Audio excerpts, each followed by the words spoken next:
김진의 돌직구쇼에 오신 여러분 반갑습니다. 김진입니다. 전 오늘도 저희 돌직구쇼 오픈 스튜디오 앞에 나왔습니다. 오늘 아침도 이 장맛비의 영향으로 비가 내리다 그치다를 반복하고 있습니다. 지금은 잠깐 소강 상태인데 곧 다시 비가 쏟아질 것만 같은 그런 하늘입니다. 윤석열 대통령의 이 지난 정부를 염두에 둔 듯한 이 강경 비판 발언을 두고 야당이 매우 비판을 하고 있습니다. 여당에서는 맞는 말 했는데 재발절이냐라는 얘기까지 나옵니다. 후폭풍입니다. 잠시 후에 이야기 나눠보죠. 전 비가 오나 눈이 오나 매일 아침 이곳에서 여러분을 기다리겠습니다. 김진의 돌직구쇼 지금 라이브로 시작합니다. 잠깐만요.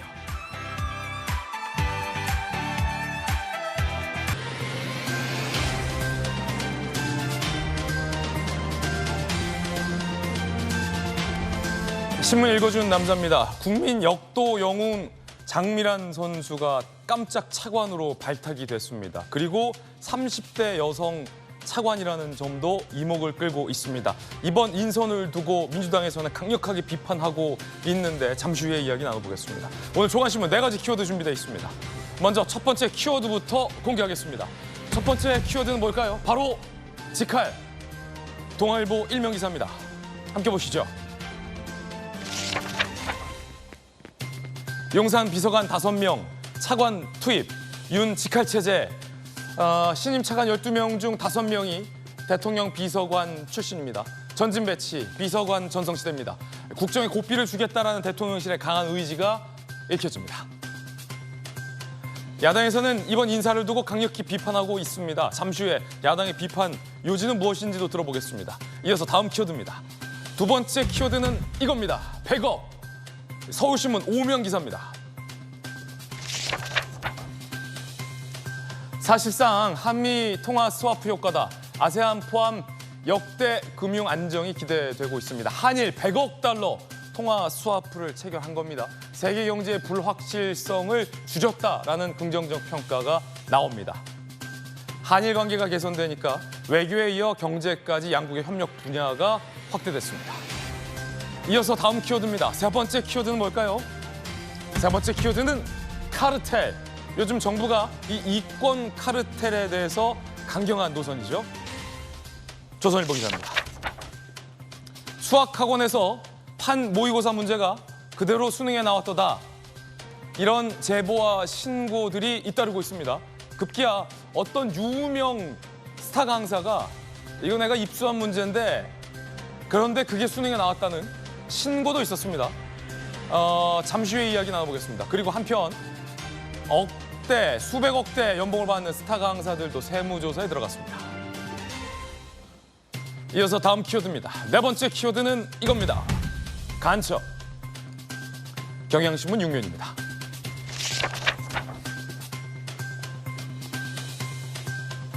걸면 걸리는 걸리버가 아니라 중국의 반간첩법. 여행 중에 사진도 마음대로 못 찍는다. 살벌하다라는 분위기 경향신문 보도하고 있습니다.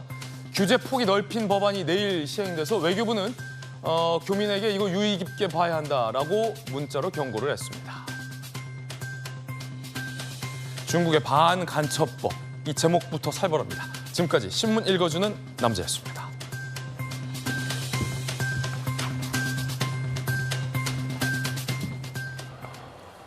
비 내리는 금요일 아침 함께하신 분들 소개해드리겠습니다. 검사 출신의 김광삼 변호사, 그리고 국민의힘의 김병민 최고위원 나오셨습니다.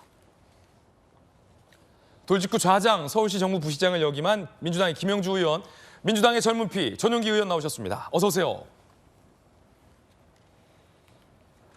어제 법사위에서 단군 일의 최대 고성이 나왔다라는 분석이 많습니다. 감사원의 실세총장과 김의겸 의원 간의 설전이었는데 상당히 치열합니다. 뭘 두고 싸웠을까요? 주제 공개합니다. 이례적인 장면이죠. 단군 일의 최대 고성, 실세총장의 메모. 이 두 가지 이야기 모두 전해드리겠습니다. 어제 법사위로 가보죠. 설전 장면입니다. 조은석 컴퓨터에 열람과 반려 2가지 버튼이 있죠. 그분이 당군일에 제일 많이 열람했습니다. 제가 감사 27년 있었는데 그렇게 열람 자주 하시는 건 처음 봤습니다. 열람은 자주 했지만 그건 업무에 충실하다는 건 저는까지... 문제가 있다는 건 아니지 않습니까? 그만큼 이번 사건이 문제가 있었기 때문에 열람 버튼을 안 누른 거 아닙니까? 그만큼 의결된 원안에서 많이 일탈한 겁니다. 권한 범위를 넘어서 감사위원회 주인이 요구를 했고 누구고 강요했고 기망했습니다. 감사위원회 주인이 누굽니까? 직원들은 감사원의 주인이 심리적으로 누굽니까? 너무 유병호 힘들었습니다. 사무총장이 주인입니까? 말도 안 되는 이야기지만 넘어가겠습니다. 저렇게 사인도 없는데 그냥 넘어갔어요. 저 기계적으로 그냥 누르면 되는 시인데 당군의례를 가장 많이 보시고 유일하게 혼자 안 눌렀습니다. 안 조은석 된다는 걸 의원이 아시는 겁니다. 1965년생입니다. 무슨 그리고 당군 기자들 기대까지 대기하고 거쳤습니까?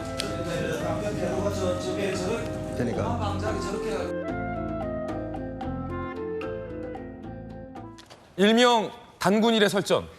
김의겸 의원과 감사원 실세 사무총장인 유병호 총장 간의 설전이었습니다. 설전의 이유는 김병민 최고위원님, 네. 전현희 이제 전임이죠. 네. 권익위원장의 이제 징계권을 두고 이제 감사원에서는 부적절하다라고 봤는데 네. 야당에서는 아니 감사원이 전현희 징계권을 두고 절차를 안 지켰다. 특정 감사위원회 열람도 없이 서둘러서 했다라는 거고 지금 감사원과 여당의 입장은 아니 무슨 소리냐. 전 위원장의 어떤 비위 행위를 보고도 가만히 두란 말이냐라는 입장이에요. 네, 그러니까 감사위원 조은석 감사위원이 전현희 권익위원장에 대한 감사 보고서에 대해서 예. 이게 일방적으로 노출이 됐는데 조은석 감사위원이 열람과 반려 버튼 중에 열람 버튼을 누르지 않는 상태로서 이 감사 보고서 밖에 나갔다. 이 절차상의 하자를 지금 민주당 입장에서는 주장하고 있는 상황이고요. 예. 감사원 사무총장 입장에서는 열람이라고 하는 버튼을 누르는 것만이 효력을 갖고 있는 것이 아니라 아니, 서면으로 이미 볼 대로 다 받고 여기서 약간 흥분한 톤이 높아져서 단군일에 가장 많이 열람했다. 봤다. 충분히 다 봤는데 예. 문제가 있으면 반려 버튼을 눌러야지 보고서도 자신의 책임을 방기한 것 아니냐 이렇게 입장이 부딪히고 있었던 상황으로 볼 수 있거든요. 그러니까 지금 유병호 사무총장 입장에서는 이 조 감사위원 누굽니까? 예, 조은석 조은석. 감사위원이 전현희 권익위원장 징계에 굉장히 혼자 약간 유보적이고 전 위원장을 좀 두둔하려 했다라는 뉘앙스를 계속해서 그래서 일부러 열람도 안 하고 있었다. 네, 감사 보고서에 따르면 굉장히 문제가 있는 사항들이 다 고스란히 드러나게 되는데 그 내용들을 국민께 알리고 또 국회 보고도 하고 이런 절차들이 있어야 될 텐데 이걸 감사위원 한 명이 계속 소극적으로 이 내용들을 어떻게든 막아서려고 하는 모습이 있었다면 그 해당 감사위원회 문제가 있는 것 아닙니까? 근데 그런 내용들의 절차상 하자의 문제를 들어서 전현희 위원장을 두둔하는 듯한 모습을 보이고 있기 때문에 예. 그 이제 유병호 사무총장의 태도 문제와 관계없이 너무 민주당이 전현희 위원장을 감싸려고 하는 것 아니냐. 그리고 전현희 위원장이 임기 끝나고 나오자마자 뭐라 그랬습니까? 나는 휴식이 필요치 않다. 바다의 딸 얘기하면서 예. 바로 총선 출마했듯이 나가지 않습니까? 그럼 권익위원장 자리에 있으면서 그간 윤석열 정부를 향한 대정부 투쟁하듯이 정치행위를 한 것 아니냐라고 비춰질 수밖에 없기 때문에 감사원에서 전현희 위원장에 대한 이 객관적인 감사 보고서에 대해서 그 내용들이 맞냐 아니냐를 두고 다투는 것이 더 효율적이고 효과적이지 않나 생각합니다. 예. 단군이라 이렇게 많이 열람하신 분은 없다. 그런데 유독 이 전현희 전 권익위원장의 소위 비위권과 관련해서는 이 열람을 안 했다. 소극적으로 굴었다. 이 건을 두고 조 감사위원과 유병호 사무총장이 당시에 굉장히 신경전을 벌였다라는 보도도 있습니다. 함께 보시죠. 전현희 징계건, 이 비위 의혹에 대해서는 워낙 많이 보도가 돼서 다들 잘 아실 겁니다. 자, 조은석 감사위원이 전현희 건, 이 사안은 위법 부당이 아니라 부적절하다고 보고 있다. 그러자 유병호 사무총장, 아니 지금 위법을 이야기한 건데 딴말 하냐? 이게 표현의 문제냐? 기관장이 거짓말하면 되냐? 라고 이 전현희 전 권익위원장의 비위 의혹에 대해서 강하게 질타를 합니다. 자, 하지만 조은석 감사위원은 묻지 않겠다. 결국 불문해야 한다라고 주장합니다. 관련 내용 다 날려야 하는데 사무처 입장 생각해 보고서에 써주겠다는 거다라고 다른 입장.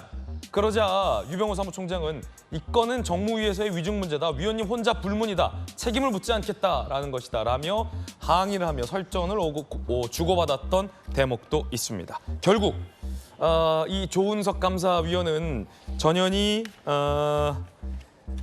전 권익위원장의 감사보고서 건과 관련해서 열람 내지 승인을 하지 않고 유병호 사무총장이 결재를 하게 됩니다. 김광삼 변호사님, 검사 출신이시잖아요. 자, 이거 어떻게 보십니까? 이 단군이 여러 차례 소환됐는데 단군이라 이런 장면도 좀 처음 보는 것 같은데. 근데 유병호 사무총장이 열람했다고 하잖아요. 열람했다는 단군위를 거예요? 최고 많이 열람했다는 예. 거고. 근데 김의겸 의원은 그 다시 또 열람했냐 안 했냐 계속 묻고 있어요. 네. 그러니까 사실 이제 감사 보고서가 작성이 되면 이제 감사위원이 6명이라는 거 아니에요. 예.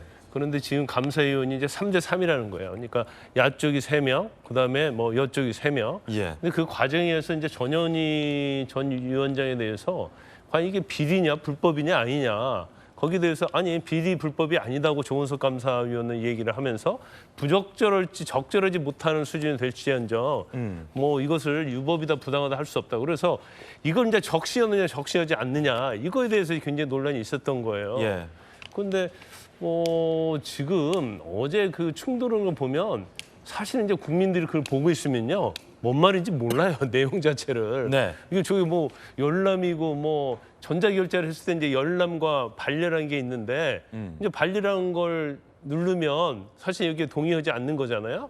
그러면 뭐 서면을 갖다가 다시 뭐 고칠 수 있고 그런데 또 유병호 사무총장은 서면을 또 보고를 하고 열람했다는 얘기를 하니까 지금 말이 상당히 서로 일관성이 없는 것 같아요. 그래서 이미 이제 다 지난 이야기인데 저건 이제 정치의 쟁점을 이제 민주당에서 하려고 하는 거죠. 예. 그래서 이제 전현희 위원장이 권익위 위원장으로서 잘못이 없다. 또 너 민주당 출신 아닙니까? 그리고 향후에 이제 민주당의 당절 가지고 뭐 출마할 가능성이 크고 어떻게 보면 권익위 위원장으로서 근무를 하면서 현 정부로부터 굉장히 많은 압박과 핍박을 받았다. 이제 그걸 좀 내세우려고 하는 것 같아요. 근데 저 사실관계는 뭐 진실이 뭔지는 잘 모르겠어요. 근데 뭐 제가 그냥 예. 시청자랑 국민의 입장에서 보면 유병호 사무총장이 너무 강하다는 생각이 좀 들어요. 어떻게 보면 감사원의 어떤 주도를 하는 사람은 감사원장이 돼야 하는데 지금 유병호 사무총장하고 그다음에 김의겸 의원하고 민주당으로 싸우다 보니까 본질은 사라지고 유병호 사무총장밖에 남지 않는 거예요. 그래서 민주당의 전략도 좀 잘못된 측면도 있고 유병호 사무총장이 사실은 이제 여당 측으로 분류는 되고 있는데 예. 너무 저렇게 강하게 저렇게 하면 사실 여당이 좀 많이 부담이 될 수 있다고 보거든요. 예. 감사원장이 제대로 역할을 하는 게 맞다 이렇게 봅니다. 예. 자, 여야는 급기야 이 녹음 파일을 제출하라 마라를 두고도 설전을 벌였습니다. 이게 다 전현희 전 권익위원장의 감사 보고서가 절차상 하자가 있느냐 없느냐를 두고서 벌어진 논쟁의 연장선상입니다. 들어보시죠. 녹음 파일의 내용과 또는 그 녹음 파일을 푼 녹취록이 이 회의록과 차이가 없다면 내지 않을 이유가 전혀 없는 것이거든요. 자, 내지 않겠다고 하는 것은 저희들이 봤을 때 깜짝 놀랄 만한 이 회의록의 내용보다 더 깜짝 놀랄 만한 내용이 녹음 파일 또는 녹취록에 담겨 있다라고 볼 수밖에 없습니다. 사무총장이 뭐가 문제가 있듯이 몰아가면서 뭐 질문하는 의도 잘 압니다. 사무총장이 쓰는 단어 하나 뭐 이런 식으로 툭툭 던져가지고 무슨 악마의 편집하듯이 이런 식으로 현안지를 끌고 가면 되겠습니까? 회의록은 비공개가 원칙입니다. 회의를 작성하면서 회의에 참석한 최고위원들이 모두 서명을 했습니다. 적어도 회의에 참석한 사람들이 회의록이 자신의 발언과 같다는 걸 나타내는 겁니다. 자, 야당에서는 어떻게 보십니까? 이 단군이래라는 표현을 상당히 어제 문제 삼고 있었어요. 김의겸 의원은 표현에 따르면. 그러니까 뭐 지금 여당에서는 사무총장이 문제가 없다라고 주장하고 있지만 우리가 문제 있는 사무총장을 직접 눈으로 보고 있지 않습니까? 사무총장이 나와가지고 저렇게 당당하게 소리 지르는 모습을 볼 수 있는 것이고 실제로 감사원장이 있음에도 불구하고 감사원장한테 쪽지까지 주면서 이렇게 대답하세요라고 하는 이런 말도 안 되는 상황이 지금 벌어지고 있다는 거죠. 그렇기 때문에 충분히 문제의 소지가 있는 것이고 저희가 봤을 때는 어떤 문제가 있어 보이냐면 사실 사무총장의 태도 같은 경우에는 이미 질문을 듣지 않는 것 같아요. 이미 준비해온 그런 원고, 그러니까 당군 일에 최대만이 열람했다라고 하는 동어를 반복해서 지속적으로 이야기하고 있는 것은 사실 언론에 나오는 방법을 아는 것 같습니다. 사실 과거 윤석열 검찰총장이 저렇게 사실 질문에 강력하게 대답을 하면서 자기의 인기를 얻었던 방법을 그대로 차용해서 오히려 유병호 사무총장이 그걸 이용해서 동어 반복을 해서 당군 일해라는 이야기가 신문에 도배가 될 수 있게끔 하는 저 상황 자체가 사실 저는 우스울 상황이다 이렇게 보고 있고요. 사실 유병호 총장 같은 경우에는 어떻게든 빨리 전현희 권익위원장을 날려야 되는데 이 다른 감사위원들이 안 따라오니까 이 사람들을 패싱하고 결국에는 승인이나 결재를 했다라는 게 문제가 된다고 보고 있거든요. 그러니까 왜 이렇게 조 감사위원이 열람을 했냐 안 했냐 이걸로 싸우냐면 그분이 보고 승인을 했느냐 그거를 이제 유병호 사무총장이 마지막에 결재를 했느냐 이걸 묻는 건데 당군인으로 최대 만일 봤으니까 이거는 본 것으로 보고 있고 자기는 사인을 했다라는 것이거든요. 그러니까 굉장히 정치적으로 유병호 총장이 전현희 권익위원장을 빨리 처리를 해야 되는데 이 발목이 잡히다 보니 본인들이 임의적으로 확인을 했고 이렇게 결정을 했다라는 사실 정치적 의도가 너무나도 다분한 상황이기 때문에 충분히 이 상황에서는 문제가 있다. 저는 그렇게 보고 있습니다. 절차상의 하자가 있냐 없냐가 민주당이 제기하고 있는 의혹의 핵심 아닙니까? 예. 그리고 이 열람 버튼을 눌렀는지 아니면 반려 버튼을 눌렀는지를 놓고 다투게 되는 과정을 보면 조금 전에 김광삼 변호사님 말씀 주신 것처럼 이게 도대체 무슨 얘기를 하는 거지? 라는 생각이 들 수밖에 없습니다. 그러니까 저도 뉴스를 한참 봤는데 지금 유병호 사무총장이 얘기하고 있는 단군일에 제일 많이 열람했다. 그리고 그 열람은 이렇게 버튼으로 화면으로 보는 것만뿐 아니라 서면으로 다 보고해서 단군일에 가장 많이 보신 분이 계신데 이걸 가지고 절차상 하자를 어겼다고 절차상 하자가 있다고 주장하시면 이런 부분들은 형식적인 내용들과 그리고 실질적인 내용이 안 맞는 것 아니냐는 설명을 하고 있는 것이거든요. 유병호 사무총장에 관한 문제에 대해서는 태도에 대한 논란들은 꽤 오랜 기간 동안 있어 왔던 거라고 생각합니다. 근데 문제가 되는 건 유병호 총장이 지금 부딪히게 되는 건 김의겸 의원이랑 부딪히게 되는 거죠. 예. 김의겸 의원이 국회에서 의정활동했던 태도를 지켜보게 되면 과거 한동훈 장관에게 했던 이야기들 청담동 술자리 의혹을 잊지도 않은 내용들을 막 끄집어내고 그런 내용들을 일파만파 퍼뜨리게 되면 시간이 지나서 아무리 아니라고 이야기를 해도 청담동 술자리 의혹이 김의겸 의원이 제기한 것이 진짜구나 믿는 사람들이 꽤 있다는 것 아닙니까? 야, 그렇게 되면 이제 저 단군 일회와 청담동 술자리의 싸움인데. 그래서 말씀을 드리고 싶은 건 유병호 총장이 이야기를 꺼냈던 건 김의겸 의원이 사실과 다른 내용들을 정치적으로 프레임을 덮으려고 하는 문제가 생기게 됐을 때 이거를 나름대로 방어하려고 하는 과정 속에서의 톤이 꽤 높아진 것이 아닌가 생각합니다. 예, 그 가운데 유병호 사무총장이 감사원장에게 건넨 이 어드바이스성 쪽지를 두고 야당이 문제 삼았습니다. 어떤 쪽지 내용일지 함께 보시죠. 자, 심플하게 답변하십시오. 심플하게 답변하십시오. 그러니까 말 길게 하지 말라 이거죠. 자, 두 번째 내용은요. 녹취록 관련해서 기술적으로도 프라이버시다. 업무 기밀 등은 보도하기 곤란하다라는 내용도 있었습니다. 박성중 민주당 대변인이 심플하게 답변하십시오라는 이 쪽지 어드바이스를 두고 비판을 했습니다. 사무총장은 감사원장의 지시를 받아 일하는 사람, 실제로는 해야 할 말도 정해주고 지시도 따르지 않는 상황이다. 감사원이 사무총장의 놀이터냐라고 야당에서 강력하게 비판을 했습니다. 이게 사실 김영주 의원님 앞서서 이제 단군 일회를 보고서 심플하게 답변하십시오를 보니까 야당이 지금 비판한 것처럼 뭔가 사무총장이 감사원장이 지시하는 것 같지만 사실 통상적으로 감사원장이든 장관이든 밑에서 이제 보좌하는 분들이 심플하게 답변하십시오라고 이렇게 어드바이스성 쪽지는 사실 많이 건네긴 해요. 근데 사실은 이제 쪽지를 건네는 거는 맞습니다만 예. 저런 내용의 쪽지를 건네지는 않죠. 예를 들면 장관이 어떤 말하자면 상임위원이 아주 작은 디테일한 질문을 해왔을 때 미처 알지 못한 부분이 있으면 이 부분에 대해서는 보완하는 내용적인 코치를 하는 거지. 실제적으로 답을 터프하게 하십시오, 심플하게 하십시오, 복잡하게 하십시오. 이런 게 무슨 사무총장이 할 일입니까? 약간 넘쳤다. 넘쳤죠. 오버한 거죠. 다만 문제는 더 역사적으로 그늘 올라가면 문재인 정부가 사실은 연장을 하지 못한 이유가 뭡니까?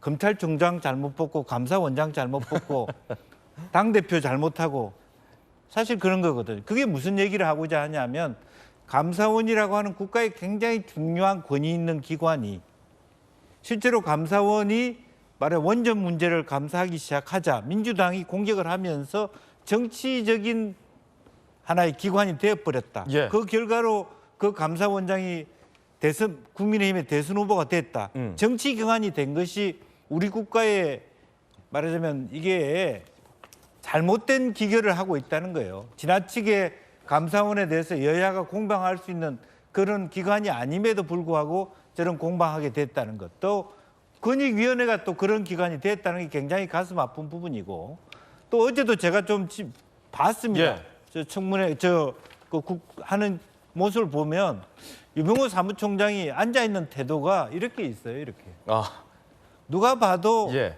좀 과합니다. 단군 일에 그래서, 많이 젖혔습니다. 예. 그래서 지금이라도 우리가 해야 될 게 국회의원도 마찬가지고 감사원도 마찬가지고 자기 고유의 가장 중요한 중심 있는 권익기관으로서의 모습을 찾아가야 된다. 저는 그렇게 생각을 합니다. 예, 첫 번째 이야기 전해드렸습니다. 이번엔 저희가 준비한 두 번째 이야기입니다. 여야의 격돌인데 윤 대통령의 강경 발언을 두고 야당이 나섰습니다. 주제 공개하죠. 반국가 세력 후폭풍. 북한만 쳐다보다가 중국에게 무시를 당했다. 유엔사를 해체하자. 그리고 종전선언 노래를 부르고 다닌 세력은 반국가 세력이다라고 윤 대통령이 작심 발언을 했죠. 그 발언을 두고 문정부 청와대 출신 야당 의원이 비판하고 나섰는데 여당은 이에 대해서 아니 틀린 말 했냐라고 맞받아치고 있습니다. 일단 대통령의 발언부터 들어보시죠.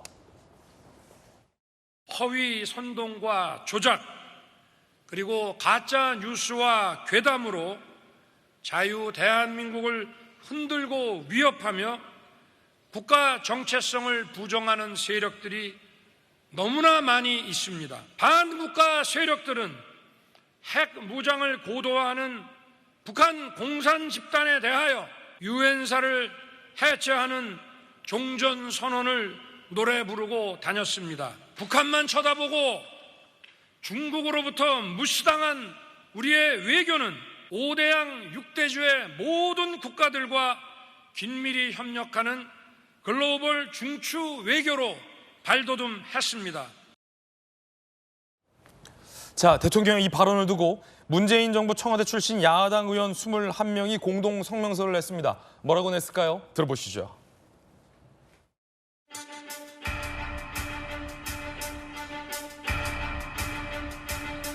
설사 자연인 윤석열은 민주당은 반국가 세력이라 믿는다 하더라도 이를 공개적으로 표명하는 것은 차원이 다른 일입니다.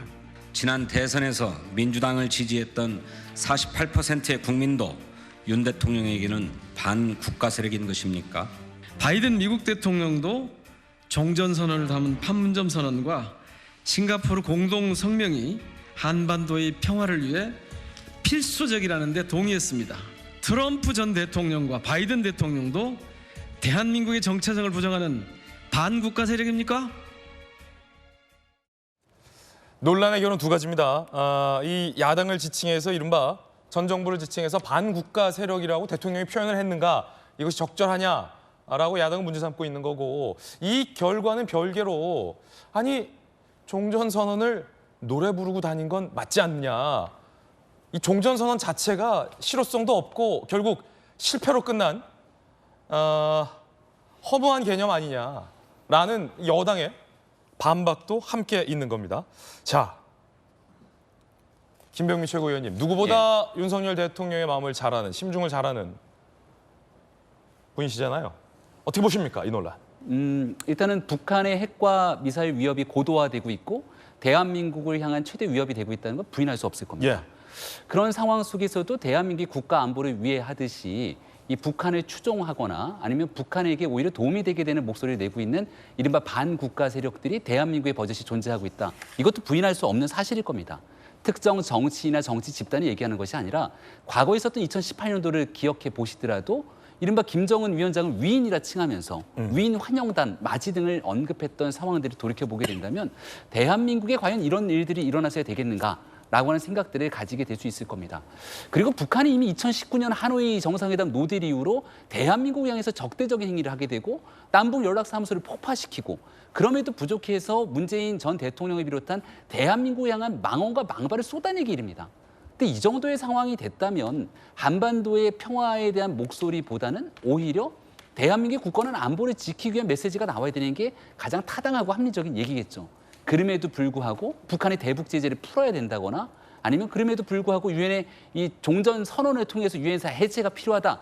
이런 주장들이 외교가를 휩쓸고 다녔다면 심각한 문제가 아닐 수 없다라고 생각했던 것 같고 바로 이 발언이 자유총연맹 행사에서 대한민국 자유를 지켜내기 위한 대통령의 굳건한 안보 의식을 이야기했던 발언이었다고 저는 생각합니다. 자, 대통령 발언 틀린 부분이 없다. 틀린 게 하나도 없죠. 민주당 전용기 의원. 그렇게 보려고 하시는 거겠죠. 사실 저는 다 틀렸다고 생각을 하고 반국가 세력이 문재인 정부라고 이야기를 한다면 본인도 그 반국가 세력의 일당 중에 하나였습니다. 심지어 그 수사를 총책임지는 검찰총장 출신이 이제 와서 극우 유튜버성 발언을 하는 거 보면서 저는 우리 대통령이 맞나라는 참 개탄스러운 생각이 많이 들었었습니다. 사실 이 전쟁, 한국 전쟁은 빨리 종전돼야 되는 게 맞지 않습니까? 이 언제까지 우리가 뭐 종전을 안 하고 계속적으로 전쟁을 지키고 있겠습니까? 태평양 도서국 귀빈들이 얼마 전에 한국을 방문하려고 했는데 서울시 경보 사태 때 도저히 무서워서 못 오겠다고 답변을 한 적도 있습니다. 그리고 한국 전쟁을 지지하는 건 일본의 극우 논리랑 비슷해요. 왜냐하면 일본이 패망했을 때 한국 전쟁에 무기를 팔아가지고 성공한 나라가 어딥니까? 결국은 일본의 극우들이 원하는 짓을 우리 대통령이 해주고 있는 것 아닌가 하는 의심을 안 할 수가 없는 상황입니다. 반국가 세력이라고 이야기를 하고 이런 것들을 국민들을 갈라치게 하는 것들은 통합을 이야기할 대통령의 입에서 나왔다는 것이 굉장히 좀 놀라울 따름이고요. 조금 전에 아침에 진중권 교수가 또 페이스북에 올렸더라고요. 이게 왕정국가지 이게 공화정이냐. 사실 저는 그 비판이 맞다고 봅니다. 어떻게 대통령 입에서 저렇게 말씀을 하실 수가 있는지 이 청와대나 아니 대통령실에 있는 보좌진들, 참모진들의 역할이 더 필요할 때라고 보고 있습니다. 자, 국민의힘의 김기현 대표는 윤 대통령의 발언은 팩트에 근거한 것이다라고 얘기했습니다. 김기현 대표 이야기 들어보시죠. 대통령께서 하신 발언은 정확한 팩트에 근거한 것이기 때문에요. 민주당이 거기에 대해서 반발한다는 것 자체를 저는 이해할 수가 없습니다. 종이 조각에 불과한 종전선 하나 가지고 대한민국에 평화가 온다고 그렇게 외친다면 그거는 국민을 속이는 것입니다. 자, 검사 출신의 김광삼 변호사님 어떻게 보십니까? 일단 저 문재인 정부의 이제 좌편향적인 건 저는 맞다고 보고요. 그다음에 이제 북한과 관련된 문제에서 물론 정상회담이랄지 여러 가지 남북 평화 프로세스에 대한 공헌한 바가 있지만 사실 제일 중요한 건 이제 비핵화 아니었습니까? 예. 그런데 사실 이제 비핵화 물 건너가면서 너무나 이제 종전선에 좀 목을 매었어요. 그래서 과도할 정도로 모든 걸 막 종전선을 어떻게든지 정부 임기 내에 끝내려고 그런 걸 태도를 좀 보였어요. 그런데 그 부분에 대한 것들. 그래서 당시 이제 좌편향적이 워낙 많으니까 그 당시에 이제 국민의힘이 야당이었던 국민의힘이랄지 여러 가지 많은 목소리가 나왔던 것 중에 하나가 아니 국민의 대통령이 아니고 좌측 대통령이더라. 자기 편만의 대통령이 아니냐. 그런 비판을 얼마 많이 했습니까? 이제 거기에 굉장히 반동적으로 이제 윤석열 정부가 들어섰는데. 뭐 제가 볼 때 상당히 이제 우향우를 좀 많이 했다고 봐요. 예. 그래서 보수 성향이 굉장히 색이 짙어 있다고 보는데 이제 그렇다 하더라도 저도 뭐 종전선언이랄지 너무 굴종적인 북한에 대한 태도랄지 뭐 그다음에 중국에 대한 친준할지 이런 거에 대해서는 잘못됐다고 보고 있는데 예. 그 자유총연맹 연설을 하실 때 반국가 하나만 뺐으면 별 문제가 없었을 것 같아요. 그러면 그 뒤에 내용은 사실은 이제 보수 성향, 보수 정당, 보수 대통령에서 할 수 있는 게 충분히 된다고 보거든요. 우리가 종전선언에 매달리면서 계속 당근만 주고 채찍을 안 주다 보니까 결과적으로 중국으로부터 무시당하고 북한으로부터 무시당한 건 맞잖아요. 그래서 그런 얘기는 충분히 할 수 있는 얘기고 그다음에 이제 종전선언 갔을 때 뭐 유엔사가 해체돼서 뭔가 문제가 있을 때 유엔군이 바로 개입할 수 없다 이런 얘기는 저는 어느 정도는 타당하다고 봐요. 그런데 이제 거기에 반국가를 넣어버리니까 이건 지금 대통령실에서는 이거 반국가 단체 민주당을 말하는 게 아니다고 하지만 이 뉘앙스랄지 어휘를 전체를 보면 그 명확히 민주당인 것이 뭐 그렇게 이해될 수밖에 없는 부분이거든요. 그래서 좌편향적인 문재인 정부를 비판했다고 한다면 지금의 어떤 윤석열 대통령은 너무나 우편향적인 대통령만 돼서는 안 되잖아요. 어우를 수 있는 대통령이 돼야 하기 때문에 그냥 마음속에는 그런 부분이 있다 하더라도 이제 어휘에 있어서는 조금 뭐 약간 정말 선을 조금 넘은 그런 발언이 아닌가 싶습니다. 자, 대통령의 발언 그리고 야당의 비판, 여당의 재반박 이 논란으로 이 종전선언을 두고 다시금 논란이 되고 있습니다. 지난 정부, 즉 문재인 정부가 남북관계 개선에 중점을 두고 과도하게 종전선언에 집착한 것은 사실이 아니냐라는 여당 쪽의 문제 제기가 나오고 있죠. 종전선언의 역사, 사실 노무현 정부 때부터 시작이 됐는데 노무현 정부 때 주장했던 종전선언과 지난 문재인 정부 때 주장했던 종전선언은 사뭇 의미가 좀 달라 보입니다. 그 결정적인 계기는 북한이 핵무기를 고도화했을 때 그리고 북한이 핵무기를 고도화하기 전에 라고 현격하게 전문가들은 구분을 하고 있다는 거죠. 사실상 북한이 핵무기를 고도화하기 전에 그러니까 비핵화의 가능성이 조금 더 실효적일 때 즉 노무현 정부 때 주장했던 종전선언은 어쩌면 종전선언의 실효성이 클지 모르겠으나 이미 북한이 핵을 고도화하고 북한이 비핵화의 의지가 없다라는 것을 전 세계 누구나 다 알고 있는 상황에서 종전선언에 집착하는 듯한 모습을 보이는 것은 천지차이다라는 여당 쪽의 지적이 있거든요. 네. 김영주 의원님 어떻게 보십니까? 사실은 참 이게 역사의 아이러니라 할까. 실제로 이제 말하자면 하노이 노딜 이전에 김정은이 과연 어떤 비핵화의 의지가 있었느냐에 네. 대한 핵심적인 질문인 것 같습니다. 폼페이오 장관이 그것에 대한 신뢰를 할 수 없기 때문에 딜을 깨버린 거 아닙니까? 그렇죠. 이제 실질적으로 그 이후에 비핵화가 훨씬 가시화된 건 맞거든요. 다만 그때 문재인 정부가 사실은 그 흐름에 있어서 정확하게 북이 뭘 원하느냐. 이제 딜이 깨지고 난 다음에 종전선언에 붙들려 갈 필요가 없고 정확하게 북한에 대하여 핵 비핵화의 노선에서 명확하게 하라는 지점을 견지했었어야 돼요. 근데 결과적으로는 그렇게 되다 보니까 사실은 그런 종전선언의 분위기를 어떻게 보면 트럼프가 만들어 놨거든요. 예. 마치 김정은으로 하여금 다 비핵화 선언, 뭐 풍계리도 마찬가지고 스스로 쇼지만 어쨌든 그런 부분이 있었다면 그때는 병지 노선이었다고 경제와 핵의 병지 노선에서 만약에 마식령 스키장이나 이런 부분에 미국의 투자가 들어갔다면 지금처럼 비핵화로부터 이탈이 그렇게 심하지 않았을 수도 있었는데 실제로 노딜 이후에 결과적으로 어떤 그 경제 개혁의 노선을 완전히 없앰으로써 이 전혀 다른 위상을 맞게 됐거든요. 이제 그런 부분이 아쉬운 부분이 있고 그렇기 때문에 지금에 있어서 소위 2007년과 다른 종전선언의 의미라고 하는 것은 상당히 어떤 방금 말씀이 있었습니다만 다른 부분이 있다.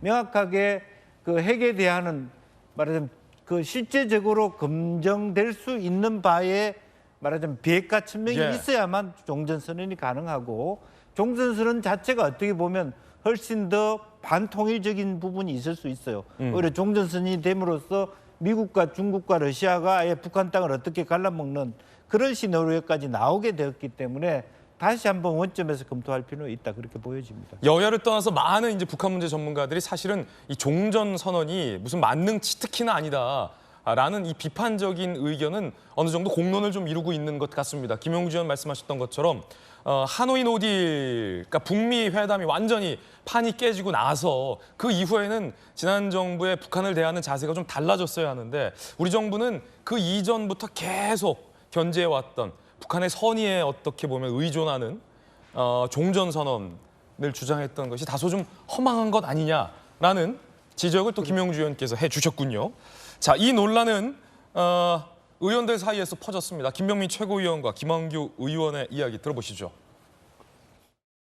전체적으로 이 자유총연맹에 대한 자리 속에서 대한민국의 자유를 지켜내고 그리고 앞으로 가야 될 길에 관한 언급이 있기 때문에 그 과정 속에서 해야 되는 적절한 얘기를 하셨다고 생각합니다. 대통령이 이게 일반 국민한테 공개되는 걸 알고도 그러신 건지 아니면 자유총연맹 회원들만 듣는다고 착각하신 건지 모르겠는데요. 그냥 극우적 인식에 거의 준하는 수준의 얘기를 하신 것 같아요. 자, 지금 여야 간의 논쟁, 후폭풍은 지금 계속되고 있는 겁니다. 극우적, 극우 유튜버 인사다, 언사다, 야당에서 이렇게 비판하고 있고 여당에서는 솔직히 맞는 말 아니냐 대통령, 이런 논쟁이 벌어지고 있습니다. 김병민 최고위원이 또 당 국회 업무 때문에 자리를 급하게 이석했습니다.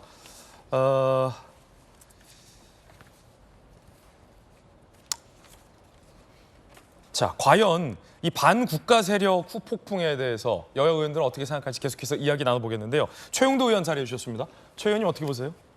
오늘 아침 동아일보의 김영석 교수, 유명한 노 철학자가 글을 썼습니다. 그걸 한번 다들 읽어보셨으면 좋겠습니다. 노 철학자가 무엇을 걱정하는지 올해가 정전협정 70주년이고 한미동맹 70주년입니다. 유엔 참전 기념 70주년입니다. 어떻게 지키진 나라인가를 참 노철학자가 알고 있지 않겠습니까? 지난 정부에 있었던 모든 일들에 대해서 큰 걱정과 우려를 실어놓았는데 지금 종전선언 문제만 해도 그렇습니다. 이 종전선언의 그 큰 토대는 1994년 제가 당시 1994년에 제네바 협약부터 그다음에 2005년에 9.19 공동선언, 북핵 6자 회담과 이전에 북미 간의 그 비핵화 회담을 통해서 다 그게 나와 있습니다. 이게 다 단계가 있는 것이거든요. 지금 우리 의원님들 말씀하시고 했지만 이게 비핵화를 전제로 이루어지는 겁니다. 실제로 클린턴 행정부 시절이나 이런 시절에는 또 클린턴 대통령은 미국과 북한이 사실상 거의 외교 관계에 준하는 상호 사무소 개설 같은 것도 연구를 했는데 당시에 이걸 이제 북한이 핵 무기를 계속 숨기고 이렇게 하면서 이게 사단이 났고 그렇게 해서 진행되던 것이 중단되고 그랬거든요. 그래서 이게 종전선이라는 것은 사실은 대통령이 자유총연맹에서 이야기를 했지만 지금 종전선언의 당사자가 유엔 군사령부하고 북한하고 중국 이민군입니다. 그렇기 때문에 유엔군 사령군이라는 것은 사실은 세계적인 이런 그 침략 전쟁에 유엔군이 직접 개입해서 평화를 지켜내고 막아낸 역사적 유례가 없는 사례고 그래서 지금도 당사자가 주한미군 사령관이 아니라 유엔군 사령관입니다. 이 종전선언에 될 경우에는 그런 법률적 문제만 공연히 이제 논란을 일으키게 되는 것이죠. 그래서 사실 트럼프 대통령도 지난 정부에 김정은과 만날 때 뭐 우리 정부로부터 무슨 이야기를 들은지 모르겠지만 했다가 이게 법률적으로 상당히 문제가 생길 뿐 아니라 실제로 비핵화에 아무런 진전이 없이는 이건 뭐 불가능한 이야기다. 예컨대 그런 거 아닙니까? 말로만 평화를 이야기한다면 무슨 소용이 있습니까? 그 사이에 우라늄 농축을 해서 핵을 개발했고 또 핵미사일 위협을 계속 가하고 있는데 대표적으로는 외교적으로는 그게 챔벌린 영국 수상이 그 히틀러와 평화조약을 맺었는데 그 평화조약 이후에 독일이 바로 유럽을 침공하고 해서 2차 대전을 났을 때 속수무책으로 당하지 않았습니까? 그래서 이제 그런 국제 외교 장면에서는 중요한 선례가 있습니다. 그것이 갑자기 왜 최근 들어서 일부 인사들이 종전협정이 만능의 일이냐. 이 종전협정이라는 것은 평화협정으로 가는 단계이고 평화협정이라는 것은 양국 정상화를 위한 것이 그를 위해서는 상호적대 행위 중단. 먼저 남북 간에는 1991년에 종전선언은 부적절하다. 비핵화 선언을 했는데 하나도 지키지 않은 채 지금 이렇게 저는 이제 민주당의 일각에서도 사실은 민주당의 위기는 다른 위기가 아니라 이런 외교 안보 상황에 대한 정확한 판단의 문제 이게 가장 중요한 핵심이라고 생각합니다. 자, 이재명 대표가 SNS에 윤 대통령의 발언을 비판했습니다. 극우 유튜버 언사다라고 말이죠. 대통령께 당부합니다. 발언이 세다고 국방이 강하지 않습니다. 우월한 전쟁 준비, 확전불사, 종전선언 왜곡 등은 극우 유튜버들에게 어울리는 언사다라고 이 대통령의 발언을 극우 유튜버 언사로 치부했습니다.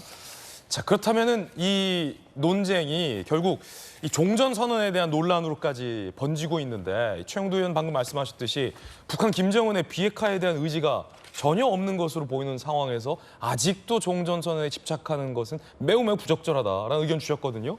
자, 이를 두고 이재명 대표는 종전선언을 왜곡하는 것은 극우 유튜버들이 하는 말이다라고 또 비판했어요. 전현기 의원님. 저는 그 윤석열 대통령이 하신 말씀을 보면 가짜 보수가 아닐까 싶습니다. 진짜 그냥 극우 유튜버들의 주장에 편승하는 가짜 보수다 이런 생각이 드는데요. 한반도는 헌법에도 우리 땅이라고 돼 있습니다. 그래서 한반도의 종전은 당연히 이끌어내야 되는 것이고 미래는 뭐 통일이 돼야 된다라는 그런 노래도 있고 우리가 원하는 바 아니겠습니까?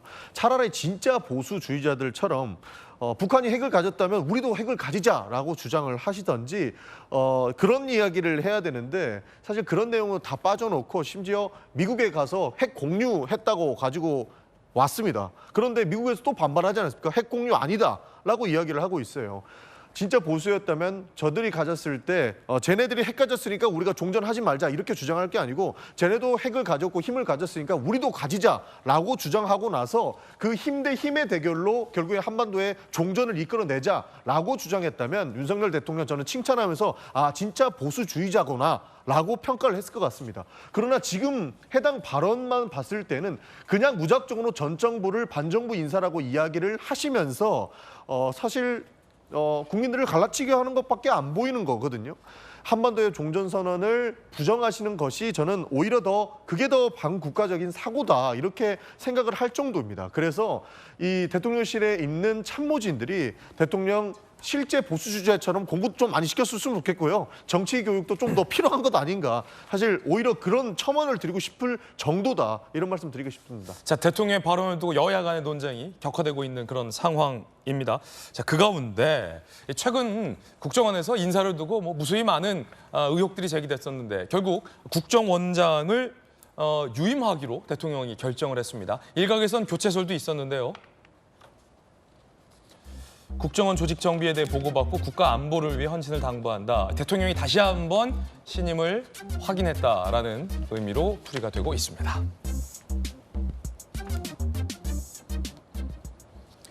자, 시청자 여러분들은 어떻게 생각하십니까? 지금 남북관계 그리고 북한의 핵 고도화 등을 생각할 때 종전선언은 아직도 필요하다고 생각하십니까? 아니면 종전선언은 이미 물 건너간 것이라고 생각하십니까? 대통령의 발언은 적절하다고 보십니까? 부적절하다고 보십니까? 여러분의 생각도 궁금합니다. 이번엔 저희가 준비한 다음 순서입니다. 뜨거운 소식 3가지 준비했습니다. 첫 번째 소식의 주인공부터 만나보시죠.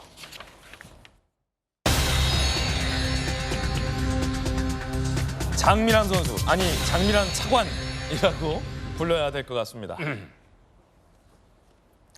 사실 이 역도 영웅 장미란 선수는 많은 국민들에게 감동을 준 희망의 아이콘이죠. 특히 지난 국제대회에서 금메달을 땄을 때도 안타깝게 은메달을 땄을 때도 환하게 웃음을 짓는 모습을 보면서 많은 국민들이 위로와 감동을 받았던 그런 일도 생생히 국민들의 기억 속에 있을 겁니다. 이 장미란 선수가 문체부 차관으로 깜짝 발탁됐습니다. 장미란 선수, 30대 차관이 나왔군요. 용인대에서 체육학과 교수로 지금 변신해서 또 후학들을 지도하고 있는데 역도 영웅 문체부 차관 깜짝 발탁. 3번 올림픽에서 금은 동메달을 차지했죠. 이 역도라는 비선호 종목에서 우리나라가 금은 동메달을 3연속으로 딴 것은 대단한 업적입니다. 세계선수권 4연패를 달성했습니다. 장미란 재단 이사장이고 2013년 은퇴 후 후배 양성, 소외계층 도움 활동을 또 활발히 하고 있기도 합니다. 자, 차관에 발탁된 장미란 차관. 스포츠 정신, 공정 상식과 일맥상통한다. 체육인의 위상 제고를 위해서 최선을 다할 것이다 라고 밝혔습니다. 김영주 의원님. 네. 이거 깜짝 발탁인데 여러 가지 의미가 있습니다. 국민들에게 좀 희망을 줬고 또 이 스포츠 정신하면 또 공정 아니겠습니까? 최선을 다해서 노력한 자가 그에 합당한 결실을 맺는 것. 그런 의미도 있고 또 30대 여성 차관이라는 의미도 있고 어떻게 보십니까? 굉장히 어떻게 보면 이제 전체를 중심으로 생각해 보면 굉장히 많이 고민한 참신한 발탁이다 그렇게 봐야 참신하다. 되겠죠. 젊은 세대 그다음에 또 우리 문체부 장관께서 언론인 출신이기 때문에 너무 문화예술계 현장 출신이 적자라는 지적도 있기 때문에 거기에 대한 보완 이제 그런 부분이고 또 실제적으로 국민 전체가 공감되는 결과를 낳았던 장본인 또 뭔가 현장에서 인력을 배출하고 있는 어떤 학자 이런 것들이 다 맞아떨어진다고 보여집니다. 다만 이제 실제로 한국 체육계가 지금 현재 글로벌 위상들이 많이 줄어들 있는 상태거든요. IOC 위원이라든지 과거에 비해서 조금 더 어떤 국제화, 세계화된 국가의 위상에 비해서 체육 외교의 역량이라든지 이런 부분들이 좀 더 필요하고 또 국민체육이라고 하는 부분들이 있기 때문에 조금 이런 부분에 대한 본인들이 더 많은 어떤 아직 젊습니다만은 배가의 노력이 필요하지 않나 그렇게 생각이 듭니다. 자, 이번 정부에서 장미란 선수의 깜짝 차관 발탁 최영도 의원님 어떤 의미의 인사입니까? 상당히 좀 감동적이죠. 감동적인 인사다. 우선에 이 장미란 선수가 올림픽 금메달리스트도 하지만 그 말도 보면 참 명문입니다. 이 국민들이 감동을 주는데 근데 노력한 만큼 결과가 나오는 역도는 세상에서 가장 정직하고 순수한 운동이다. 이런 또 참 운동선수로서 드물게 명언을 남겼습니다. 그리고 이렇게 이야기했습니다. 대학 교수가 된 뒤에는 인생과 역도의 공통점이 있다. 무엇이냐면은 나에게 주어진 무게를 견디는 게 쉽지 않지만 그래도 할 수 있는 한 최선을 다해서 한번 해볼 만하다는 것. 인생의 무게와 역도의 무게가 쉽지 않지만 최선을 다해서 한번 살아볼 만하다는 것. 그렇습니다. 그리고 실제로 국민들이 평가에서 김연아 선수와 함께 가장 인기 있는 그 스포츠 스타였습니다. 예. 그리고 또 이제 사실 역도라는 게 비인기 종목인데 그 비인기 종목에 서름도 많지 않았겠습니까? 그게 이제 그 선수촌에서도 후배들에게 가장 따뜻하고 여러 가지 꿈과 희망과 용기를 주고 또 감동적인 말도 있고 이제 스포츠 교수로 들어가서 학생들을 키워왔고 지금 이제 문체부 이 차관이 스포츠 이제 행정을 해야 되거든요. 우리 그 스포츠가 또 불공정 시비로 한번 큰 논란이 있고 이 정권을 흔들 만한 일도 있었습니다.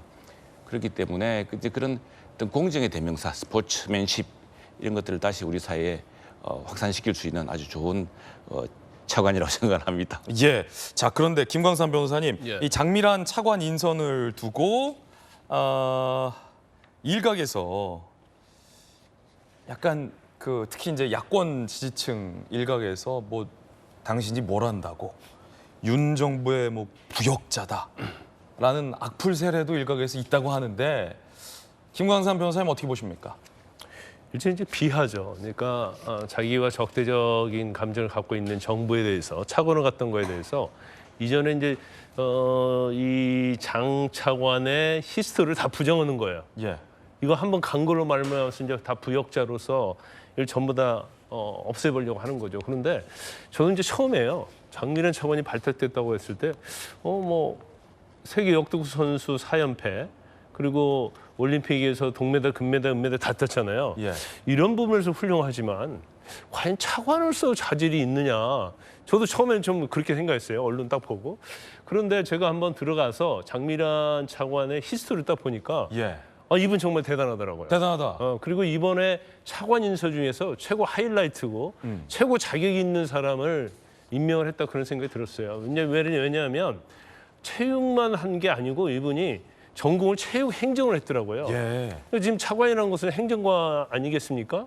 그래서 이 석사 박사까지 땄다고요. 그다음에 교수했고 그러면 단순히 공부를 하고 체육인이 아니라 또 본인이 어떤 사회활동을 굉장히 열심히 했어요. 재단 설립해가지고요. 굉장히 어떤 희귀한 그런 종목하는 선수들, 그다음에 이제 꿈나무들을 위해서 자기가 굉장히 헌신한 거예요. 더군다나 또 소외계층을 위해서도 굉장히 봉사활동을 많이 했더라고요. 그러면 어떻게 보면 이제까지 어떤 인사 중에서 정말 가장 이상적인 그런 인사를 한 게 아닌가 싶어요. 그래서 이러한 것들을 겸하고 자기 어떤 감정에 자기의 적대적인 어떤 정부에 기용됐다는 것에 대해서도 사실 일할 수 있는 기회를 준 게 얼마나 좋습니까? 그런데 국민과 국가를 위해서 일하는 거 아니에요? 그럼 박수 칠 건 박수 쳐야죠. 단순히 뭐 역도 들었다고 그래서 차관 가는 거냐. 이런 식의 비판 자체는 아주 질적으로 수준이 낮은 비판이다 이렇게 봅니다.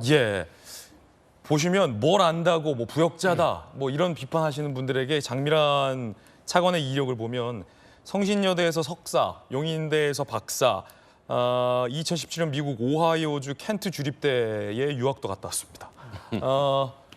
그 박사학위 있으신 분들만 좀 비판하시면 좋을 것 같아요.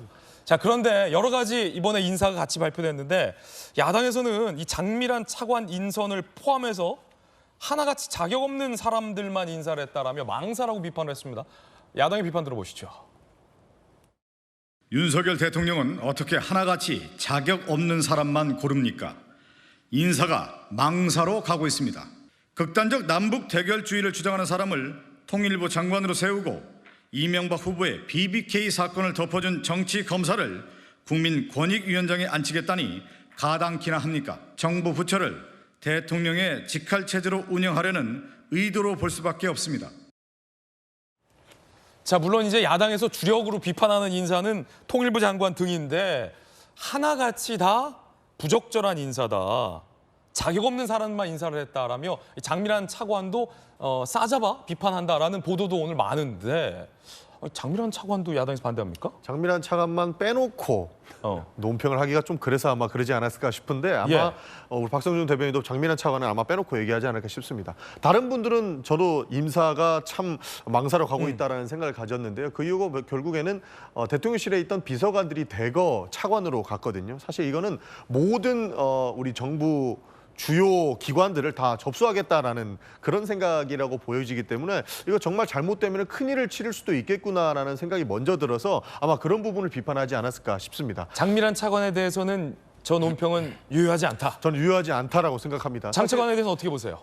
저도 체육계 출신입니다. 그리고 문체위원회에서 2년 가까이 이제 상임위원회 활동을 했는데요. 저도 체육에서 관련된 내용들을 많이 질의했고 거기에 대한 공부도 많이 했었는데 체육 2차관, 그러니까 문체부 2차관 같은 경우에는 체육 현장을 가장 잘 아는 사람들이 실제 행정 업무를 보는 사람들에 대해서 이야기를 해주고 그리고 그 사람들 현장에서 들어가서 이야기를 듣고 실제로 적용시키는 가장 중요한 자리가 2차관입니다.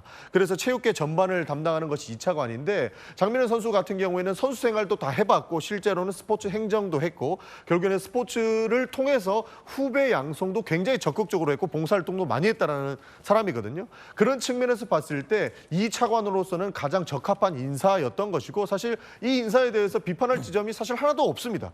그런 측면에서 저는 장민환 2차관 인사는 충분히 훌륭한 인사를 했다라고 보고 있습니다. 지금 어찌 보면 민주당에서 처음으로 장민환 차관 인사 잘했다라는 얘기가 나온 것 같은데 그 민주당 뭐 당론입니까? 아니면 전용기회나 일단은 개인적인 의견이긴 한데요. 아마 당론 비슷하게 대부분 그렇게 생각하고 있을 겁니다. 아마 장민환 선수는 체육 현장을 가장 잘 알고 있는 사람이기 때문에 제 2차관에는 어울린다. 그러나 다른 차관들은 다 대통령실 비서관 출신들이 와가지고 그 요직들을 앉아서 이제 주무를 것이다라는 위기감이 있기 때문에 아마 그 부분에 비판하지 않았을까 그렇게 보고 있습니다. 예. 자, 어쨌든 이 30대 여성 차관이라는 대목도 좀 눈여겨볼 지점 같습니다.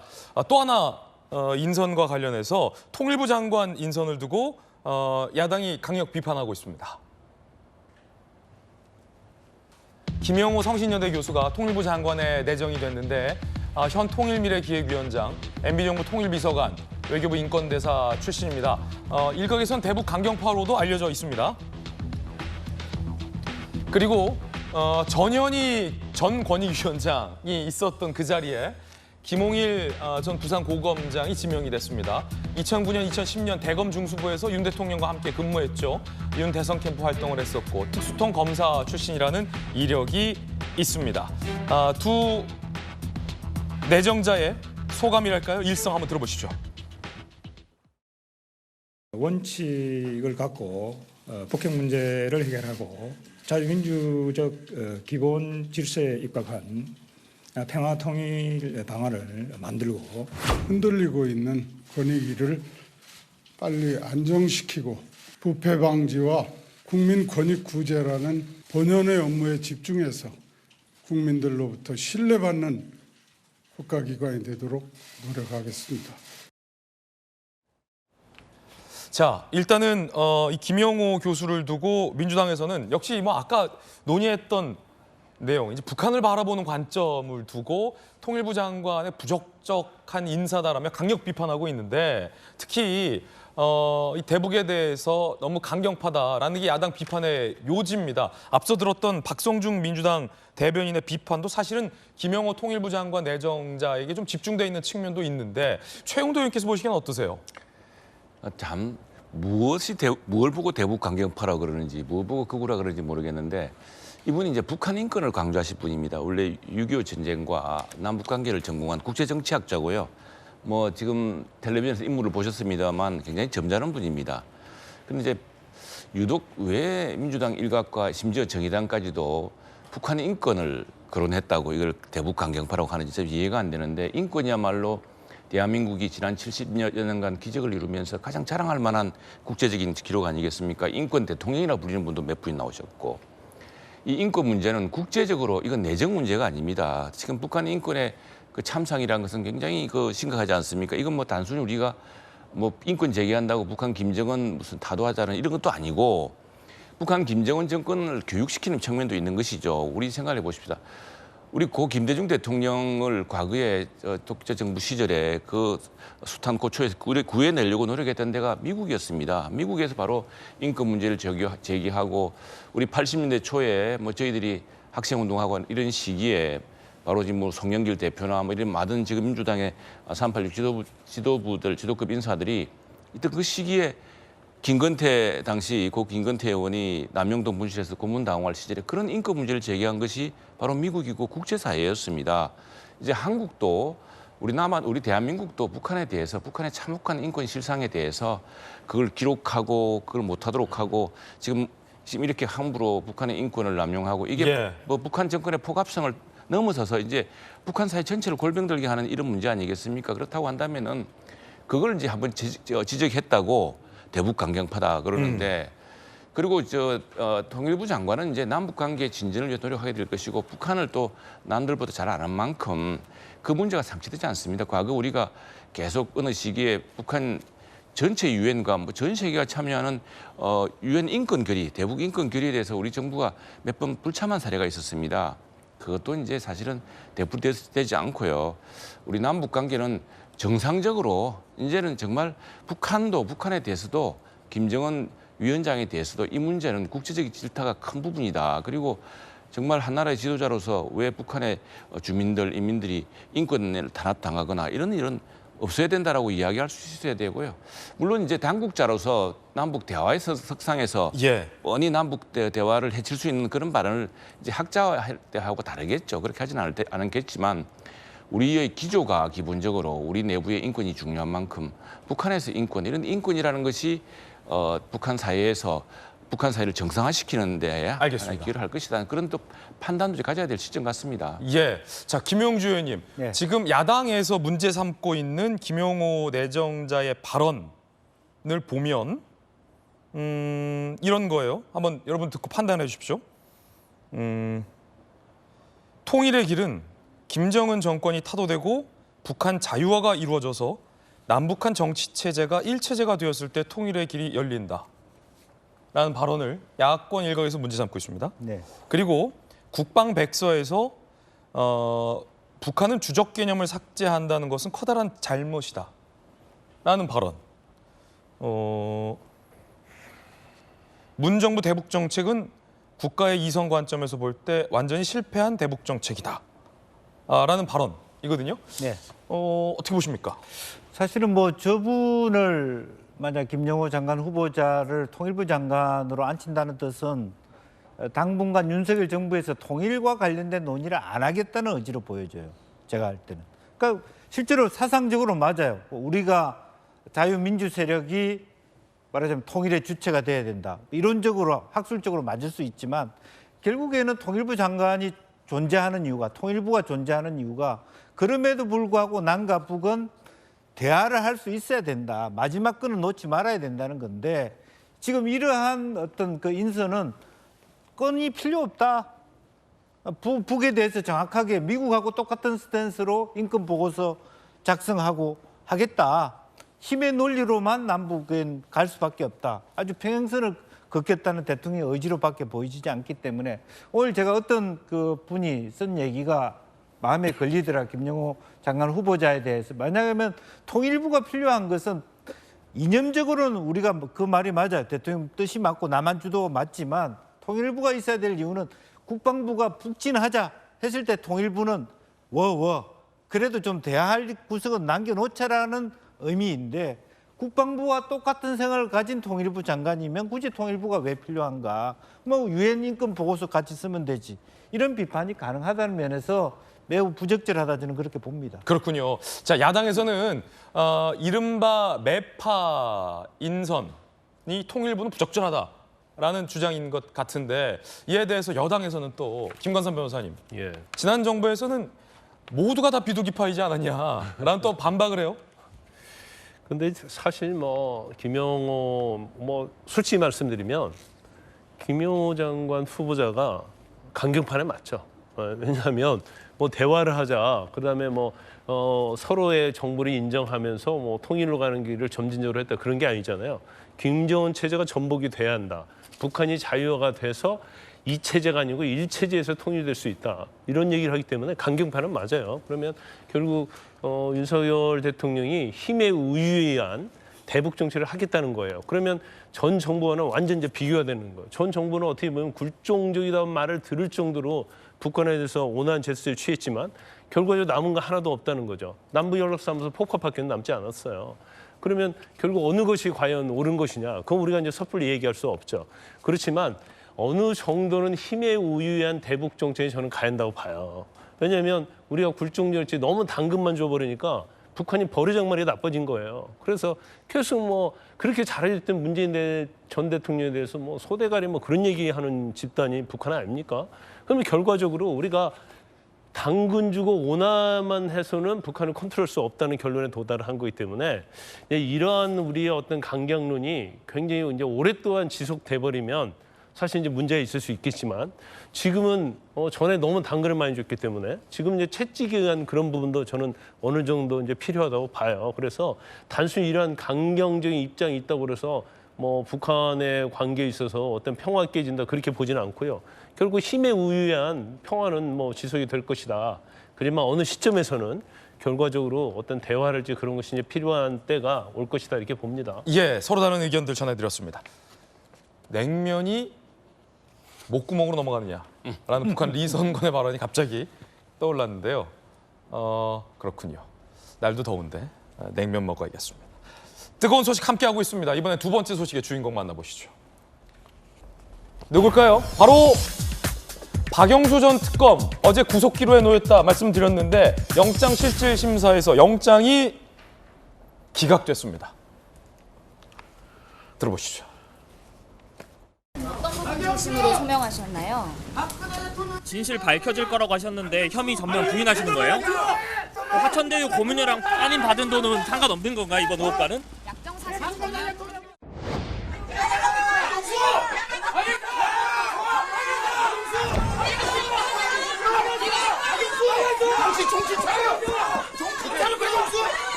자, 검찰 측은 돈을 줬다는 김만배 등의 비교적 탄탄한 진술까지 뒷받침돼 있다라고 자신감을 내비쳤는데 영장 전담 판사가 구속영장을 기각한 사유는 무엇일까요?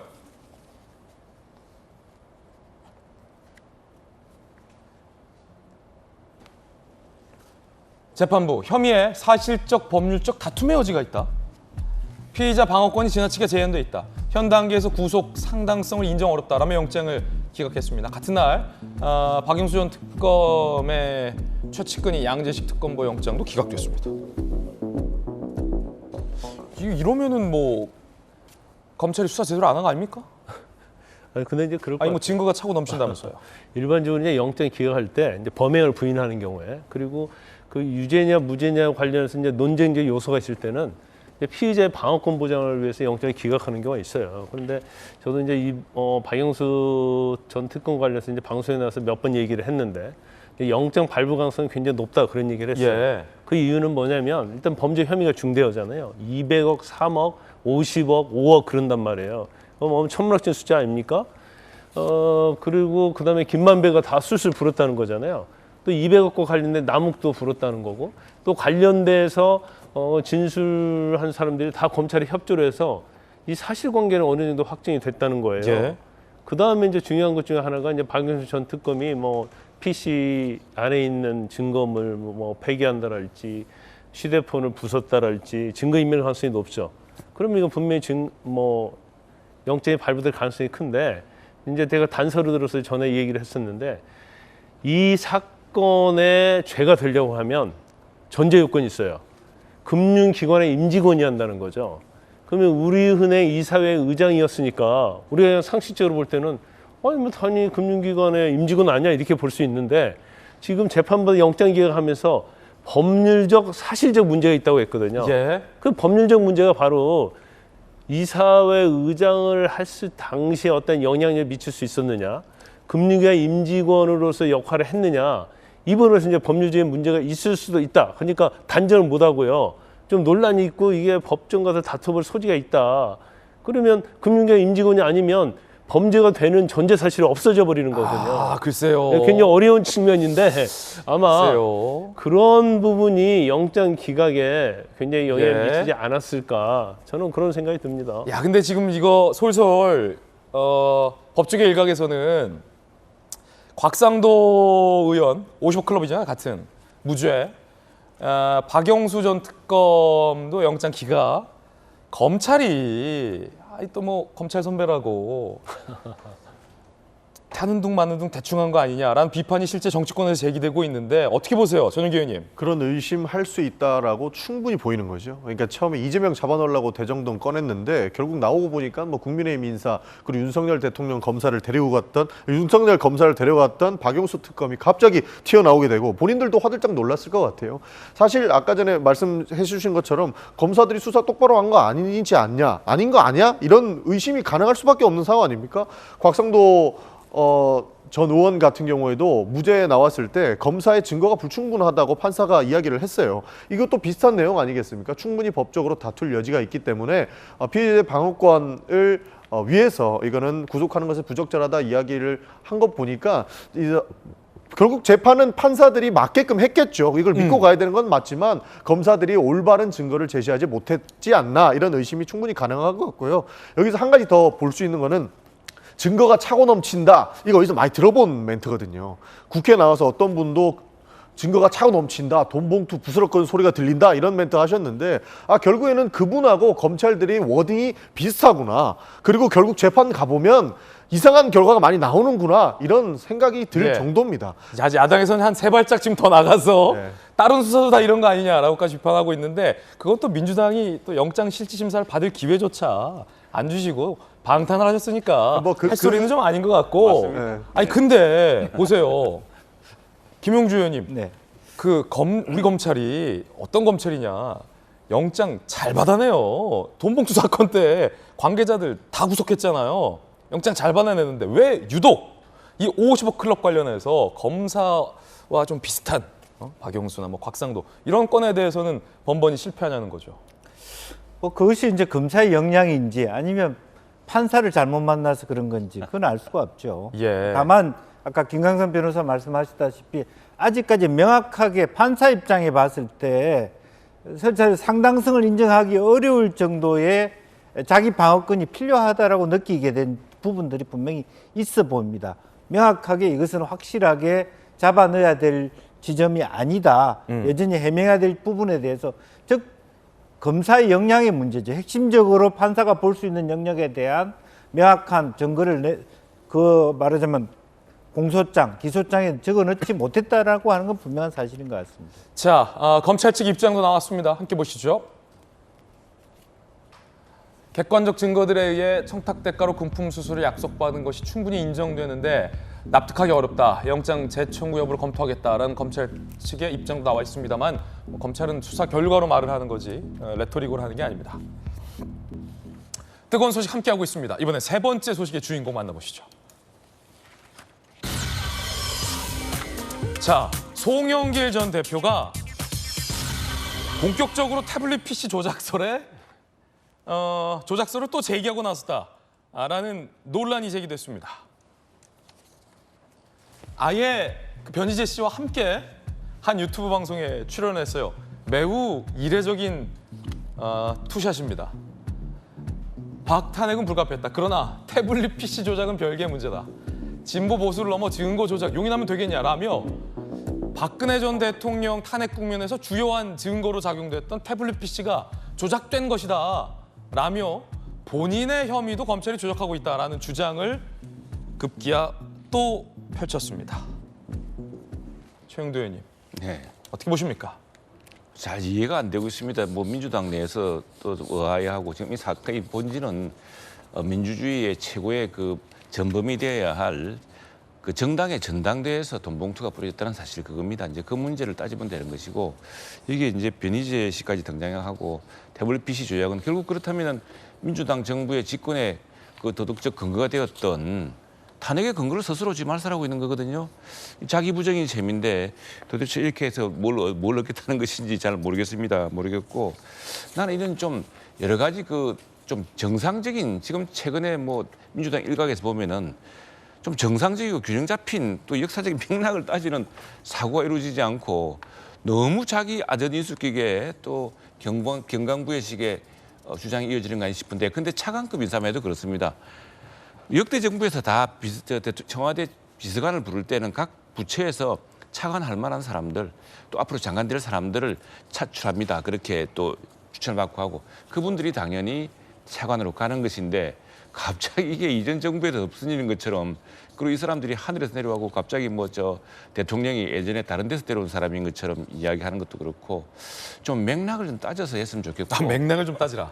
이 맥락 따지고 이게 도대체 스스로 자기 부정하는 심각한 모순에 빠졌다고 봅니다, 저는. 아니 송영길 전 대표가 이제 피의자가 될지는 뭐 모르겠습니다만 자기 방어는 충분히 할 수 있지만 민주당의 송영길 전 대표가 태블릿 PC는 조작됐다라는 주장을 하는 것은 민주당 내부에서도 이건 아니다라는 의견이 많던데요.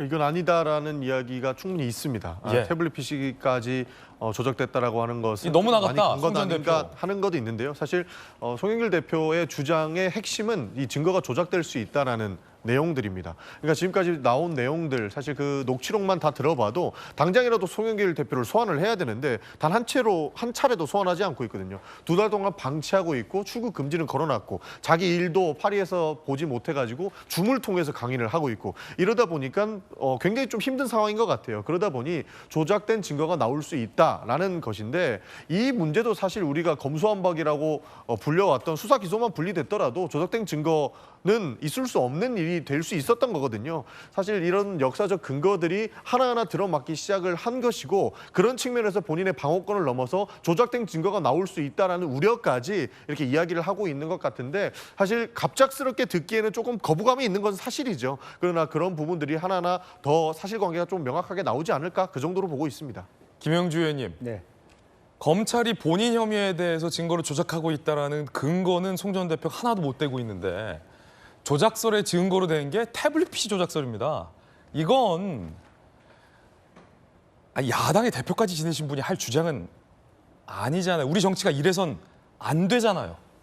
그러니까 태블릿 PC를 얘기하는 이유는 뭐겠습니까?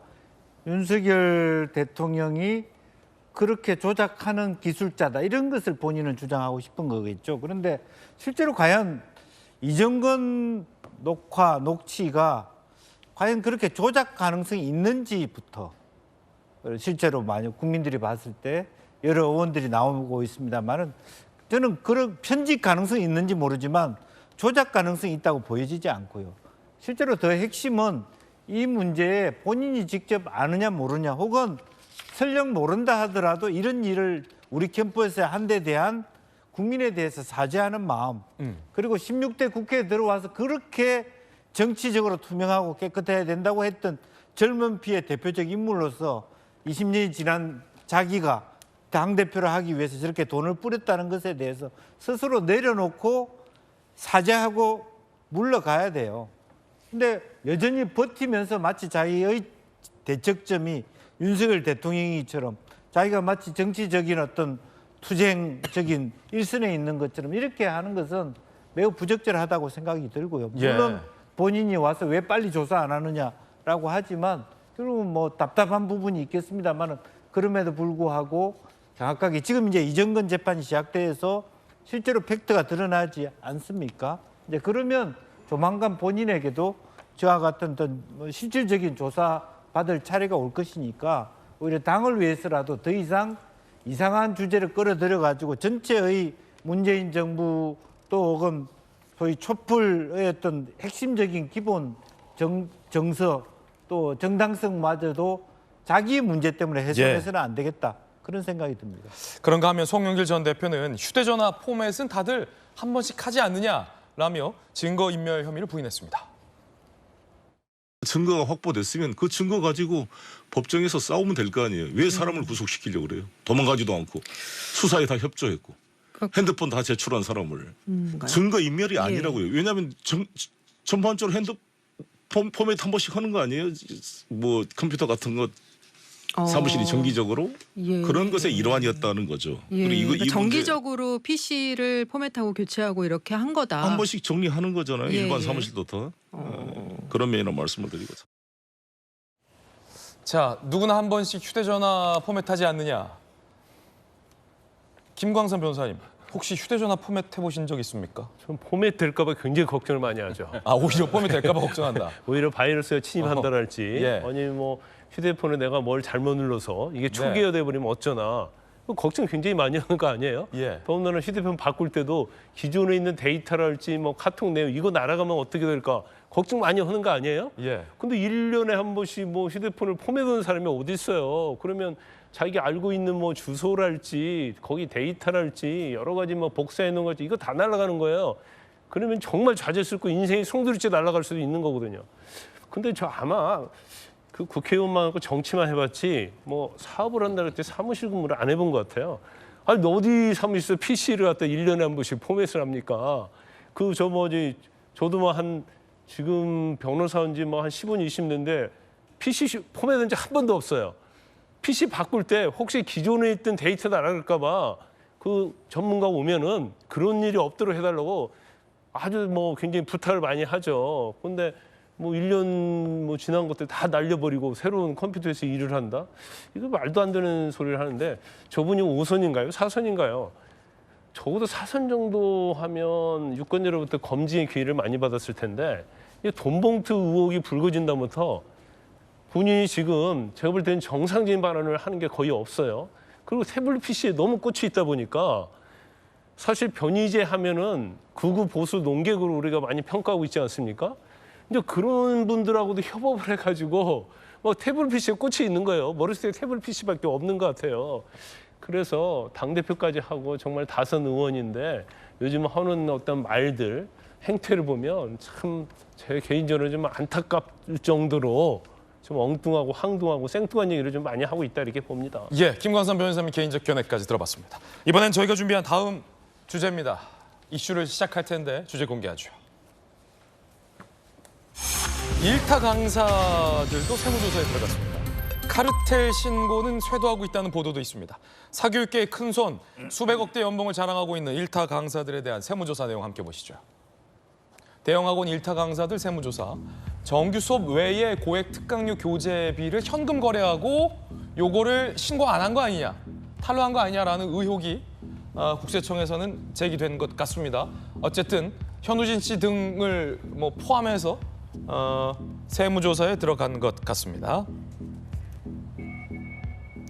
김행 전 국민의힘의 비대위원도 이 일타 강사 등의 입시 컨설팅 비용이 너무 과도하다라는 문제 제기를 했습니다. 들어보시죠. 일타 강사가 킬링 문학만 가르치는 캠프가 지금 존재를 합니다. 최상위권 킬러 분석, 수준별 수능 완성 과정, 팀 수업, 개인 수업. 제 딸이 2등급이다. 그래서 제가 학원비 좀 뽑아달라고 그랬어요. 강남에 있는 학원이에요. 그랬더니 얼마 뽑아줬냐? 405만 원 뽑아줬어요. 5과목. 국영수, 사탐. 싼 편이에요. 그리고 더더군다나 대입 컨설팅 수시학종은 904만 원 뽑아줬습니다.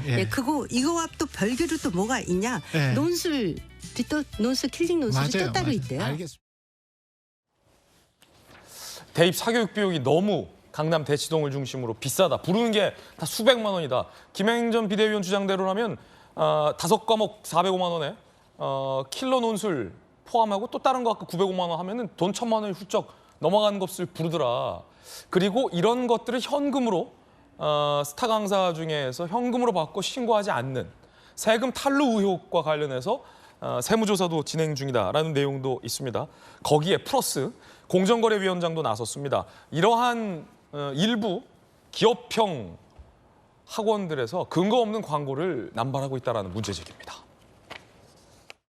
교육부가 사교육 카르텔 부조리 통합신고센터를 이제 개설을 했고요. 제보받은 내용대로 관계부처 합동으로 이제 대응해 나갈 계획입니다. 특정 강사가 해당 분야 1위라는 표현을 뭐 사용했다든가 재수 성공률이 가장 높다고 표현한 광고 저희가 이제 제재한 바가 있는데요. 어떤 특정 목적을 위해서 이제 시장에 뭐 인위적으로 개입한다거나 뭐 그런 행위를 하고 있지 않습니다. 제보 등을 통해서 혐의가 있다고 판단되는 경우에 저희가 조사를 하고 있다.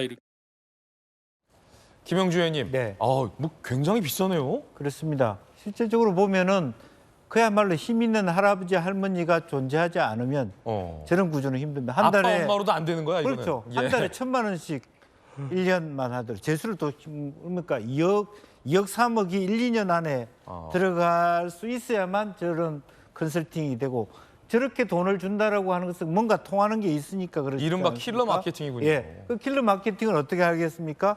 입시 문제 들어갈 만한 사람들을 일일이 전화해서 전화 안 받는 사람을 추적 조사해서 그 사람이 전공한 문제를 뽑아내기 때문에 높아지는 거죠. 그만큼 세밀화되어 있는 거거든요. 문제를 만드는 사람, 실제로 그런 킬러 문항이 될 만한 것을 철저하게 과학적으로 수년 동안 해왔기 때문에 이제 그런 거고요. 실제적으로 저런 학원들은 자기 이름으로 학원을 하지 않아요. 이름 학원을 빌려서 하기 때문에. 그러니까 탈루 의혹이 굉장히 높고 또 현금으로 다 하고 있고 수많은 똑똑한 엘리트 부모들이 그게 탈세인지도 알면서도 자식을 맡긴다는 이유로 그렇게 돈을 주는, 그리고 또 옆에 있는 학부모한테 알려주지도 않아요. 예. 이런 구조들이 존재합니다. 대치동에. 아니 현금을 이렇게 고액을 현금으로 내라. 이거 나중에 연말정산도 안 되는데요. 그러니까 그것은 단순히 엄마 아빠 찬스로도 될 수 없는, 교육비 연말정산이 얼마나 큰데. 네. 이제 그런 부분을 감수하고 하고 있고요. 예, 물론 뭐 현금 영수증을 발행해 주면 발행해 줄 모를까. 수도 있겠죠. 그러나 그걸 뭐 예를 들면 다운 계약서처럼 뭐 실제적인 가격과 현금 그 신고 계약이 다를 수가 있는 거기 때문에 이 차 중에 전체 모든 우리 서울시 교육감을 비롯해서 전국의 많은 교육감이 이것은 잘했다라고 할 정도의 사교육비의 부담은 너무 큰 거고. 크다. 지금 3세, 5세 말하자면 영어 유치원부터 시작해서 전적으로 하면 외국에 아예 유학 보내는 게 훨씬 낫다는 얘기가 나올 정도니까 실제로 이번 판에 조금 저런 부분은 정리하고 갈 필요 있다. 그렇게 보겠습니다. 확실히 지금 세무조사도 들어가고 있다고 하니까 현금만 내라고 했던 것, 그리고 그걸 뭐 제대로 신고하면 다행인데 이거를 인마이 포켓하고 신고 안 한 부분이 있다면 적절하게 처벌을 하면 될 것 같고, 서울교육감에 이어서 제주, 부산 교육감도 킬러문항 배제에 찬성하고 나섰습니다. 뭐 서울교육감 같은 경우는 대표적인 진보 교육감인데도 킬러문항은 문제가 있다. 이에 이어서 뭐 제주 교육감과 부산 교육감도 킬러 문항은 배제하는 것이 맞다라는 찬성 의견을 내놓고 있습니다. 고가의 이 서울 특정 지역의 사교육 같은 곳에서 학원비를 현금 결제를 유도한다. 다 서울페이로 바꿀 수도 없고 어떡하죠? 60초 광고 보고 돌아오겠습니다. 오늘 저희가 준비한 소식 모두 다 전해드렸습니다. 어느덧 6월도 다 갔군요. 저희들은 다음 달에 7월 초에 월요일에 아침에 인사드리겠습니다. 더욱더 풍성한 소식과 시원한 돌직구 들고 인사드리겠습니다. 오늘 하루는 분명 어제보다 나을 겁니다. 좋은 하루 되십시오. 고맙습니다.